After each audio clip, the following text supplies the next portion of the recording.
こんにちは。この動画はケンズジャパニーズクラスです。このチャンネルでは簡単な日本語で日本のことを話します。JLPT の N5 や N4 の人もわかるようにゆっくりはっきり話します。今日のテーマはよく使われるオノマトペその後です。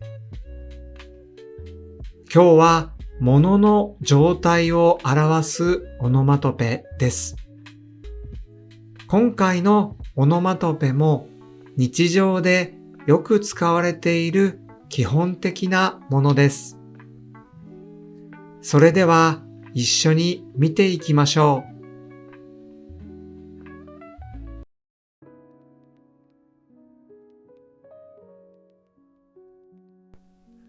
ごちゃごちゃ。ごちゃごちゃは物がたくさんあってきれいではないときに使います。部屋やカバンの中が片付いていないときによく使います。例えばこのように使います。机の上がごちゃごちゃです。カバンの中はごちゃごちゃしています。ぐちゃぐちゃ。ぐちゃぐちゃは柔らかいものが崩れた時に使います。パンや果物が潰れた時などによく使います。例えばこのように使います。サンドイッチが落ちてぐちゃぐちゃになりました。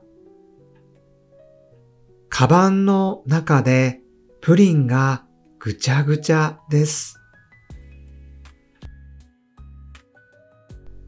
くしゃくしゃ。くしゃくしゃは紙や布にシワがたくさんあるときに使います。丸まった形できれいじゃないときのイメージです。例えばこのように使います。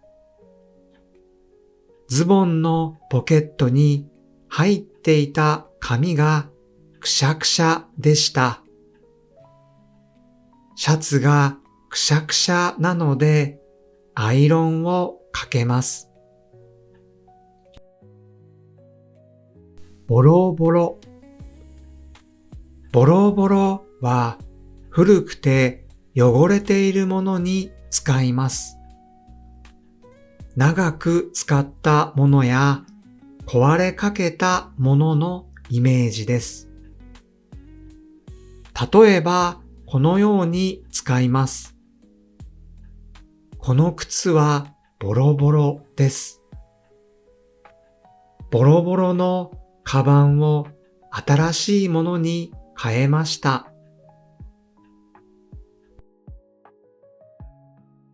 ピカピカ。ピカピカはとても綺麗で光っている時に使います。新しいものや綺麗に磨いたものによく使います。例えばこのように使います。靴を磨いてピカピカになりました。この車は新しくてピカピカです。ベタベタ。ベタベタは手や物がくっつきやすくて気持ち悪い時に使います。甘いものや脂っこいものを触った時など手がベタベタになります。例えばこのように使います。ケーキを触って手がベタベタです。ジュースをこぼして机がベタベタです。ガタガタ。ガタガタは物が揺れている時や不安定な時に使います。古くて壊れかけているものにも使います。例えばこのように使います。この椅子はガタガタです。座ると揺れます。風が強くて窓がガタガタ揺れました。バラバラ。バラバラはいろいろな場所に物が散らばっている時に使います。一つにまとまっていないイメージです。例えばこのように使います。時計が落ちてバラバラになりました。おもちゃのブロックがバラバラになりました。びしょびしょ。びしょびしょは水でとても濡れているときに使います。雨に濡れたときや水をこぼして濡れたときによく使います。例えばこのように使います。雨に濡れて服がびしょびしょです。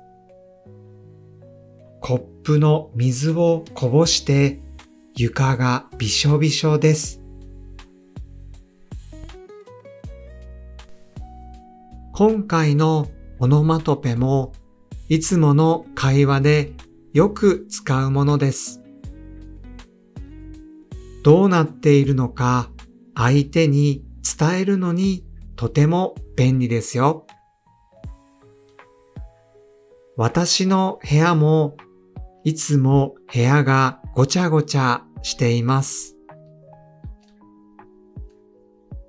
でも週に1回掃除をして机もピカピカにしています。今日も最後まで聞いてくれてありがとうございました。また次の動画で会いましょう。お疲れ様でした。グッドボタンやチャンネル登録をしてくれるとすごく嬉しいです。最後まで見てくれて本当にありがとうございました。